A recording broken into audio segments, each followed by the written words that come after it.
अस्सलाम वालेकुम। आज हम लोग एपिडेमियोलॉजी का यूनिट 4 लेवल ऑफ प्रिवेंशन पढ़ेंगे।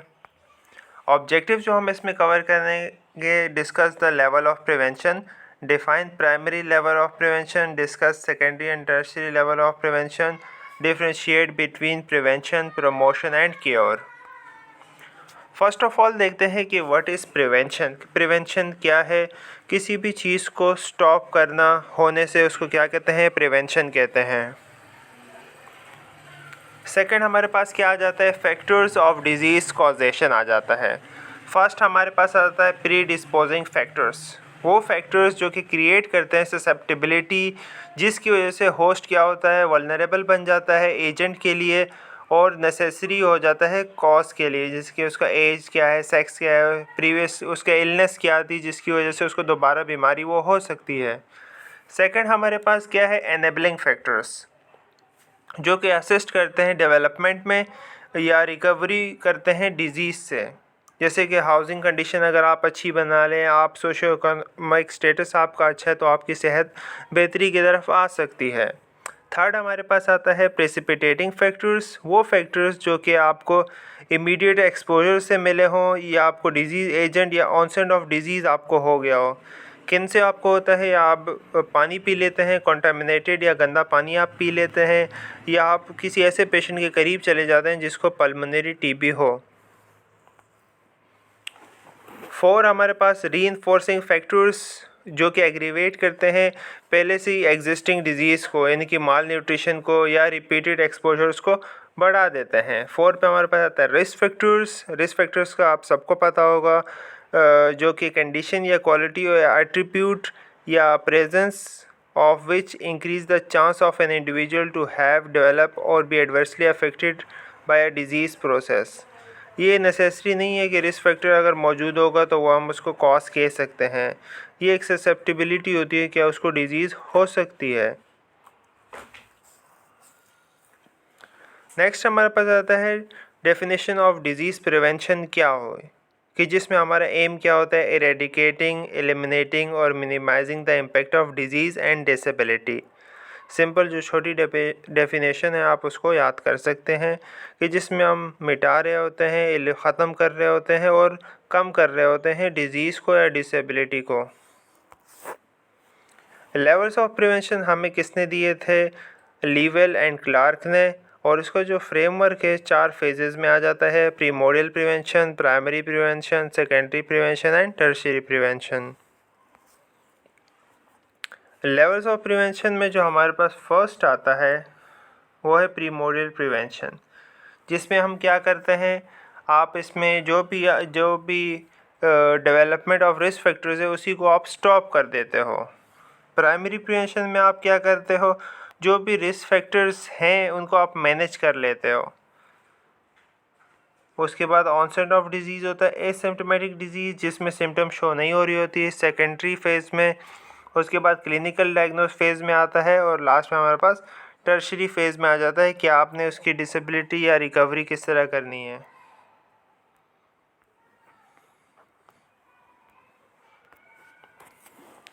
तो फर्स्ट से स्टार्ट करते हैं प्रीमोडियल प्रिवेंशन, जिससे ये बिगिन होता है एट द स्टेज। कौन से स्टेज से? जब आपने अभी तक कुछ भी डेवलप नहीं किया हो या सही, या कोई आपको रिस्क फैक्टर होने वाला है, जैसे कि ओबेसिटी अगर आपको है तो आपको हाइपरटेंशन हो सकता है। स्नैक्स अगर आप ज़्यादा खा रहे हैं तो आपको डेंटल कैरीज हो सकते हैं, आपके दांत ख़राब हो सकते हैं, और ये ज़्यादातर आपको क्रोनिक डिजीज़ की तरफ भी लेके जा सकते हैं।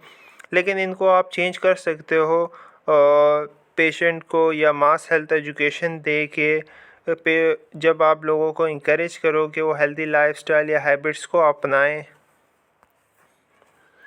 एग्जांपल्स क्या है? फूड एंड न्यूट्रिशन के बारे में आप लोगों को बताओ, कॉम्प्रिहेंसिव पॉलिसीज़ के बारे में लोगों को आप डिस्करेज करो, बताओ नुकसानात बताओ स्मोकिंग के, अल्कोहल के, ड्रग्स के, कि किस तरह उनकी सेहत के ऊपर इन चीज़ों का असर पड़ सकता है और वो किस हद तक बीमार हो सकते हैं। उसके बाद आपने प्रमोट करना है रेगुलरली फ़िज़िकल एक्टिविटी को, लोगों में आपने अवेयरनेस डालनी है।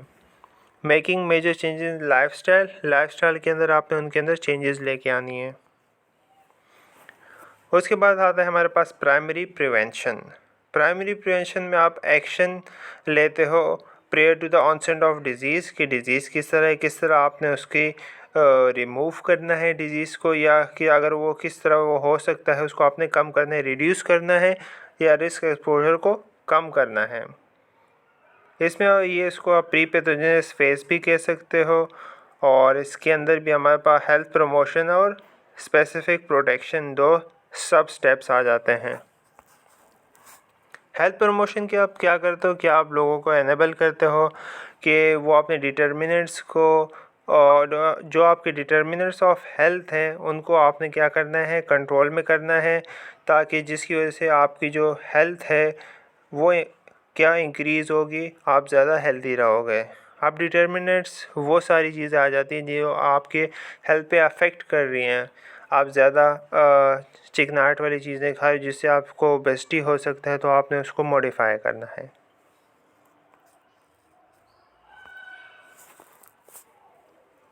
Health promotion and nursing practice के अंदर भी हम देखते हैं कि जिस तरह हम थिंकिंग करते हैं रिवॉल्व्स अराउंड फिलॉसफी, या हम होलनेस को देखते हैं, वेलनेस को देखते हैं और वेलबींग को देखते हैं। हम तीन चीज़ों को देख रहे होते हैं नर्सिंग प्रैक्टिस के अंदर। किस तरह nurses role in health promotion है। फर्स्ट क्या है, आपने हेल्दी लाइफस्टाइल की और बिहेवियर के बारे में, एटीट्यूड्स के बारे में लोगों को अवेयरनेस देनी है। सेकंड क्या हमारे पास फैसिलिटेट करना है आपने क्लाइंट के इन्वॉल्वमेंट को, उसकी असेसमेंट को, इम्प्लीमेंटेशन को, इवेल्यूएशन ऑफ गुड हेल्थ वो किस तरह लेगा, किस तरह वो अपने आप असेसमेंट कर सकता है, इम्प्लीमेंटेशन कर सकता है और इवेल्यूएशन कर सकता है, और उसको पता लगे कि उसकी हेल्थ कितनी अच्छी है। थर्ड क्या है, आपने क्लाइंट को सिखाना है स्ट्रेटजीज़ कौन सी जिसकी वजह से वो अपनी फ़िटनेस को इम्प्रूव कर सकता है, न्यूट्रिशन को इम्प्रूव कर सकता है, अपने स्ट्रेस को और अपने रिलेशनशिप को। नंबर 4 पे हमारे पास आता है असिस्ट इंडिविजुअल्स, फैमिलीज़ या कम्युनिटीज़ जो कि आपको उनका लेवल ऑफ हेल्थ अगर उन आपने बढ़ाना है तो आपने उनको असिस्ट करना है। 5 आपने एजुकेट करना है क्लाइंट को for effective health care consumers. आप अगर उसको अच्छी से एजुकेट करेंगे तो वो आगे जाके दूसरों को एजुकेट करेगा। 6 आपने असिस्ट करना है क्लाइंट्स, फैमिलीज़ को, कम्युनिटीज़ को, ताकि वो चूज़ कर लें हेल्थ प्रमोटिंग प्रोग्राम्स में, वो बढ़ चढ़ के हिस्सा लें, लोगों को ज़्यादा से ज़्यादा अवेयरनेस हो और लोग ज़्यादा से ज़्यादा हेल्दी रहें। नंबर 7 आपने गाइड करना है क्लाइंट्स की डेवलपमेंट को एक इफेक्टिव प्लान के ऊपर, ताकि वो प्रॉब्लम सॉल्विंग या डिसीजन मेकिंग उनकी सही बने। रीइंफोर्स करना है आपने उनको, हौसला देना है पर्सनल और फैमिली हेल्थ प्रमोटिंग बिहेवियर के हवाले से। नंबर 8 आपने एडवोकेट करना है कम्युनिटी के अंदर, ताकि वो चेंज आए और एक हेल्दी इन्वायरमेंट बना रहे। स्पेसिफिक प्रोटेक्शन में आप क्या करते हो, प्रोटेक्शन अगेंस्ट स्पेसिफिक डिजीज़ आप परफॉर्म कर रहे होते हैं कि किसी स्पेसिफिक डिजीज़ से आपने अपने आप को बचाना है, या कम्युनिटी को बचाना है, या फैमिली को बचाना है। जैसे कि हम कॉन्डम यूज़ करते हैं सेक्सुअली ट्रांसमिटेड डिजीज़ से बचने के लिए, और हम हेलमेट यूज़ करते हैं इंजरीज से बचने के लिए। अब कुछ इसके हेल्थ प्रमोशन स्पेसिफिक प्रोटेक्शन की में डिफरेंस क्या है। हेल्थ प्रमोशन में आप इंफॉर्मेशन डिसेमिनेशन कर रहे होते हो, और स्पेसिफिक प्रोटेक्शन में आप इम्यूनाइजेशन कर रहे होते हो। उसमें इन्वायरमेंटल मॉडिफिकेशन आप कर सकते हो, और स्पेसिफिक प्रोटेक्शन में कीमो प्रोफाइलैक्सिस कर सकते हो। हेल्थ प्रमोशन में आप लाइफस्टाइल चेंज कर सकते हो। स्पेसिफिक प्रोटेक्शन में आप न्यूट्रिशनल सप्लीमेंट दे सकते हो। उसके लास्ट में हेल्थ प्रमोशन के लास्ट में हेल्थ रिस्क और वेलनेस असेसमेंट आपने करनी है, जबकि स्पेसिफिक प्रोटेक्शन में आप कंट्रोल ऑफ एनवायरमेंटल हज़ार्ड्स देखते हो, जैसे कि एक्सीडेंट्स वगैरह। हेल्थ प्रमोशन की आपकी इंटरवेंशन कौन कौन सी हैं। फर्स्ट हमारे पास हेल्थ एजुकेशन जो कि मोस्ट कॉस्ट इफेक्टिव है, ज़्यादा पैसे खर्च होते हैं इसमें, क्योंकि लोगों को बुलाना, उनको सिखाना हेल्थी हैबिट्स कौन सी हैं, तो उनमें बहुत पैसे लगते हैं। सेकंड क्या है, इन्वायरमेंटल मॉडिफिकेशन अगर आप करते हो, जैसे कि साफ़ पानी उनको मिले, प्रॉपर डिस्पोजल सिस्टम हो, इंसेक्ट्स को कंट्रोल किया हो, चूहों को, और रोडेंट्स यानी कि चूहे, और दूसरे अपनी हाउसिंग गुड हो और वर्किंग कंडीशन ज़्यादा अच्छी हो। लाइफस्टाइल और बिहेवियर चेंज, ये कन्वेंशनल पब्लिक हेल्थ मेजर और इंटरवेंशन आप इसमें ले सकते हैं कि लोगों का आपने लाइफस्टाइल किस तरह चेंज करना है, बिहेवियर चेंजेस किस तरह लानी है। और नंबर 4 पे हमारे पास आता है न्यूट्रिशनल इंटरवेंशन। इसमें आप देखते हो कि आपने कॉम्प्रोमाइज़ करना है फूड को, डिस्ट्रीब्यूशन एंड न्यूट्रिशन इम्प्रूवमेंट, या वल्नरेबल ग्रुप्स, या child feeding programme, food fortification, nutrition के बारे में लोगों को आगाही देना, और सेफ़ वाटर सप्लाई आपने किस तरह पानी को यूज़ करना है। स्पेसिफिक प्रोटेक्शन आप इम्यूनाइजेशन करवा सकते हो, यूज़ ऑफ स्पेसिफिक न्यूट्रिएंट्स करवा सकते हो, जैसे कि विटामिन ए बच्चों में और iron folic acid tablets pregnant mothers में, chemo prophylaxis, chloroquine for malaria, या प्रोटेक्शन अगेंस्ट ऑक्यूपेशनल हजार्ड आप कर सकते हैं, avoidance of allergies, protection from carcinogens, या use of helmets to protect against head injuries, या लास्ट में आप कॉन्डोम यूज़ करते हो सेक्सुअली ट्रांसमिटेड डिजीज़ से बचने के लिए। अप्रोचेस क्या है प्राइमरी प्रिवेंशन की? प्राइमरी प्रिवेंशन में हमारे पास 2 अप्रोचेस आ जाती हैं। पॉपुलेशन मास स्ट्रेटजी कहलाता है, और सेकंड में high risk strategy. Population strategy में आप क्या करते हो कि ये डायरेक्टेड होती है as the whole population irrespective of individual risk levels. इसमें यानी कि आप पूरी पॉपुलेशन को देख रहे होते हो और उनको आपने असेस करना होता है। अगर किसी स्मॉल चेंज भी अगर आता है कि कम्युनिटी को आपने एजुकेट किया, उसकी वजह से लोगों को ने लाइफस्टाइल अडॉप्ट किया और लोगों का जो ब्लड प्रेशर या हाइपरटेंशन था वो कुछ लोगों में कम हो गया, तो ये भी क्या है कि वो उसके भी इंसिडेंस रेट या इंसिडेंस ऑफ कार्डियोवैस्कुलर डिजीज़ को कम कर देता है। हाई रिस्क सेफ्टी क्या है? हाई रिस्क सेफ्टी में आप यानी कि प्रिवेंटिव केयर करते हुए इंडिविजुअल का स्पेशल रिस्क पे, यानी कि आप किसी भी पॉपुलेशन के अंदर देखते हो कि कौन से ज़्यादा हाई रिस्क पर हैं या जिनको ज़्यादा डेवलपमेंट हो सकता है, कार्डियोवैस्कुलर मायोकार्डियल इन्फेक्शन हो सकता है, या ओबेसिटी की तरफ जा सकते हैं, या हाइपरटेंशन की तरफ जा सकते हैं। आप कोई एक स्पेसिफिक कर देते हो कि आपने किन चीज़ों से स्पेसिफिकली बचाना है उनको। नेक्स्ट हमारे पास सेकेंडरी प्रिवेंशन। सेकेंडरी प्रिवेंशन में आप देखते हो कि आपका जो प्रोग्रेस ऑफ डिज़ीज़ है, जो कि अर्ली प्रोग्नोसिस पर है, जो कि एसिम्प्टोमेटिक डिज़ीज़ है, जो कि सिम्टम शो नहीं कर रहा अभी तक, अर्ली स्टेज है और अर्ली डायग्नोस और प्रॉपर ट्रीटमेंट इसका होना चाहिए। मोड ऑफ इंटरवेंशन इसके 2 हैं, अर्ली डायग्नोस और ट्रीटमेंट आपने इसका करना है, और ये largely domain of clinical medicine भी है। अर्ली डायग्नोस एंड ट्रीटमेंट में ये किस तरह काम आता है, क्योंकि जब हमारा कोई भी डिटेक्शन और डिस्टर्बेंस होता है हमारे होमोस्टेसिस के अंदर, तो वो कंपनसेटरी मैकेनिज़्म या बायोकेमिकल, मॉर्फोलॉजिकल और फंक्शनल चेंज करता है हमारे बॉडी के अंदर, और जब तक ये रिवर्सिबल है तब हमने इसको डिटेक्ट करना है। अगर ये इरिवर्सिबल की तरफ चला गया तो हमारे टिश्यूज़ को या ऑर्गन को डैमेज दे सकता है। जैसे कि ब्रेस्ट कैंसर अगर किसी को, तो मेमोग्राफी उसको करवानी चाहिए साल में 1 बार। सर्वाइकल कैंसर जो कि आप पेप्स में से चेक करा सकते हो। Medical examination camp for school children और इंडस्ट्रियल वर्कर्स के लिए। अर्ली डिटेक्शन एंड ट्रीटमेंट जो कि main intervention of disease control है। सेकेंडरी प्रिवेंशन का पर्पस और एम क्या है कि आपने जो भी डिज़ीज़ प्रोसेस है उसको आपने रोकना है, और जो भी आपने रिस्टोर करना है हेल्थ को, कि जिन लोगों की हेल्थ अगर ख़राब हो गई उनको आपने किस तरह रिस्टोर करवाना है, चाहे वो जब तक वो इरिवर्सिबल की तरफ नहीं जा चुके हैं। अगर इरिवर्सिबल की तरफ जा चुके हैं तो उनको कोई डिसेबिलिटी हो सकती है। अब एडवांटेजेस और डिसएडवांटेजेस क्या हैं? इसके एडवांटेजेस क्या है सेकेंडरी प्रिवेंशन के? आप रोक सकते हो डिजीज़ प्रोसेस को, आप रोक सकते हो और रिस्टोर कर सकते हो आप हेल्दी लाइफ को, यानी कि इरिवर्सिबल यहाँ पे होते हैं तो आप इजीली रिवर्सिबल कर सकते हो इसमें, और रिवर्स कम्युनिकेबिलिटी या इन्फेक्शियस डिजीज़ को भी आप रिवर्स कर सकते हो।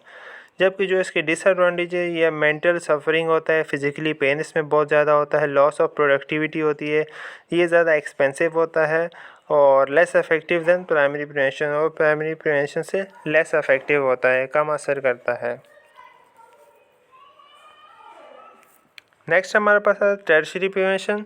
टर्शियरी प्रिवेंशन में आप सारे मेजर्स लेते हो जो कि रिड्यूस करें, लिमिट करें इम्पेयरमेंट्स को, डिसेबिलिटीज़ को और मिनिमाइज़ करें सफरिंग को जो कि कॉज कर रही हैं एग्जिस्टिंग डिपॉजिट्स। गुड हेल्थ, आपकी पहले अच्छी हेल्थ थी और अब आपकी ख़राब होती जा रही है, तो आपने उसको किस तरह रोकना है, एडजस्ट करना है, मिनिमाइज़ करना है, ये सब चीज़ें टर्शियरी प्रिवेंशन में आ जाता है। ये हमारे पास लेट पैथोजेनस फेज़ आ जाता है जिसमें डिसेबिलिटी लिमिटेशन और रिहेबिलिटेशन हमारे पास आ जाता है। कॉन्सेप्ट ऑफ डिसेबिलिटी क्या है? एनी रिस्ट्रिक्शन और lack of ability to perform an activity in the manner और within the range considered normal for a human being. किसी भी नॉर्मल ह्यूमन बींग के लिए जो काम आसान है वो आप नहीं कर पाओ तो डिसेबिलिटी कहलाता है। फॉर एग्ज़ाम्पल, अगर एक इंसान 2 पाँव से चल रहा है ह्यूमन, और दूसरा है उसका क्या है, रिस्ट्रिक्शन हो गई है, उसके पाँव में कोई चोट, ऐसा कोई फ्रैक्चर हो गया या उसकी टांग काटनी पड़ गई है, वो अब तो हैंडीकैप बन गया है, वो दोबारा उस तरह से नहीं चल सकता जैसे नॉर्मल ह्यूमन चलते हैं। अब डिसेबिलिटी की लिमिटेशन क्या है कि पहले आपको एक्सीडेंट की डिजीज़ होता है, इम्पेयरमेंट होता है, लॉस ऑफ फुट। डिसेबिलिटी होती है कि वो वॉक नहीं कर सकता आप, और हैंडीकैप बन जाता है और अनएम्प्लॉयड भी हो जाता है। कॉन्सेप्ट डिसेबिलिटी क्या है? इम्पेयरमेंट, डिसेबिलिटी और हैंडीकैप में डिफरेंस क्या है? इम्पेयरमेंट में एनी लॉस और एबनॉर्मलिटी ऑफ साइकोलॉजिकल, फिजियोलॉजिकल और एनाटॉमिकल स्ट्रक्चर और फंक्शन हो जाता है। डिसेबिलिटी में एनी रिस्ट्रिक्शन और lack of ability to perform an activity in the manner और within the range of considered normal for a human being. तो जो पहले कोई इंसान काम कर पा रहा था और अब वो नॉर्मल इंसान नहीं कर पा रहा उस तरीके से जैसे नॉर्मल इंसान कर पाता है, तो वो डिसेबिलिटी कहलाता है। हैंडीकैप में क्या जाता है? डिसएडवांटेज है जो पे इंडिविजुअल को दिया जाता है किसी भी इम्पेयरमेंट में या डिसेबिलिटी से सफ़र करने के बाद। डिसेबिलिटी का आपने प्रिवेंशन किस तरह करनी है? Reducing the occurrence of impairment, impairment को होने से ही आपने रोकना है। डिसेबिलिटी की लिमिटेशन आपने करनी है सेकेंडरी प्रिवेंशन में, और प्रिवेंट करना है आपने ट्रांजिशन ऑफ डिसेबिलिटी को हैंडीकैप से। अब मोड ऑफ इंटरवेंशन रिहेबिलिटेशन भी हमारे पास आ जाता है जो कि आपसे बेस्ट आप उसकी दोबारा हेल्थ की तरफ रिकवर हो के लेके आ सकते हो, वो रिहेबिलिटेशन कहलाता है कि जिसमें आप रिड्यूस करते हो इम्पैक्ट ऑफ डिसेबलिंग या हैंडीकैपिंग कंडीशंस और एनेबल करते हो disabled and handicap to achieve social integration. आप उनकी बढ़ा दे, जितना आपसे हो सकता है उतना आप उनकी हेल्थ को बेहतर से बेहतर या उनकी प्रीवियस लाइफ की तरफ जैसे वो हेल्दी थे उनकी तरफ ले कर आओ। अब क्लासिफिकेशन और प्रिवेंटिव स्ट्रेटजीज़ के लेवल ऑफ प्रिवेंशन हमारे पास 3 हैं, प्राइमरी, सेकेंडरी और टर्शियरी। टारगेट पॉपुलेशन के अंदर ससेप्टेबल, जिनको डिजीज़ हो सकता है, सिम्टोमेटिक, जिनको अभी तक साइन सिम्टम शो नहीं हुए, और सिम्टोमेटिक, जिनको सिम्टम शो हो चुके हैं। गोल्स क्या होते हैं इसमें? रिड्यूस करता है इंसिडेंस को, और उसमें रिड्यूस करता है प्रिवेलेंस ऑफ कॉन्सिक्वेंसेस को, और टर्शियरी में रिड्यूस करता है कॉम्प्लिकेशन और डिसेबिलिटी को। सेकेंडरी में फर्स्ट डिटेक्ट और लीजन होता है, टर्शियरी में फर्स्ट सिम्टम होता है और उसके बाद डेथ या रिकवरी या डिसेबिलिटी के साथ रिहेबिलिटेशन करवाया जाता है। लास्ट में हमारे पास आता है डिफरेंस देख लेते हैं प्रिवेंशन, प्रमोशन और क्योर के दरम्यान। प्रमोशन है वो एनेबल करता है, इंक्रीज़ करता है कंट्रोल ओवर ओन हेल्थ, आप अपनी हेल्थ को किस तरह बढ़ा सकते हो। और एक वाइड रेंज ऑफ सोशल और इन्वायरमेंटल इंटरवेंशन इसके अंदर आ जाते हैं जो कि आपको फ़ायदा पहुंचाते हैं। आप अपने आप को बचा सकते हो, अपने घर वालों की हेल्थ को बचा सकते हो, प्रिवेंट कर सकते हो, जो कि आपको बीमार होने से बचाएंगे। और ये ज़्यादातर फोकस करता है ट्रीटमेंट पे, और ये ज़्यादा फोकस नहीं करता ट्रीटमेंट एंड क्योर पे। सही, इसमें जस्ट आप हेल्थ प्रमोशन करते हो without treatment and cure. Second हमारे पास आ जाता है प्रिवेंशन। प्रिवेंशन क्या है? Disease prevention differ from health promotion because it focus on specific efforts aimed at reducing the development and severity of chronic disease and other morbidities.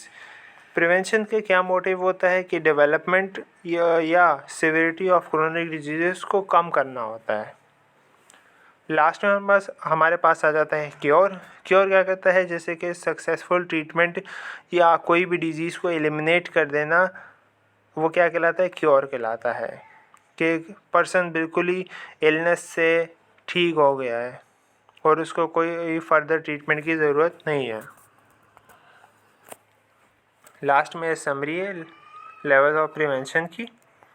Primordial, जिसमें आप target social और economic politics affecting health देख लेते हो। Primary prevention में target risk factors leading to injury, disease, safety belts, laws और vaccinations. Secondary prevention में prevention injury, disease once exposure to risk factors occur but still in early preclinical stage. और tertiary stage में आप rehabilitating persons with injury, disease to reduce complication, vocational rehabilitation to retain workers after injury. ये references हैं। Thank you, hope you like it.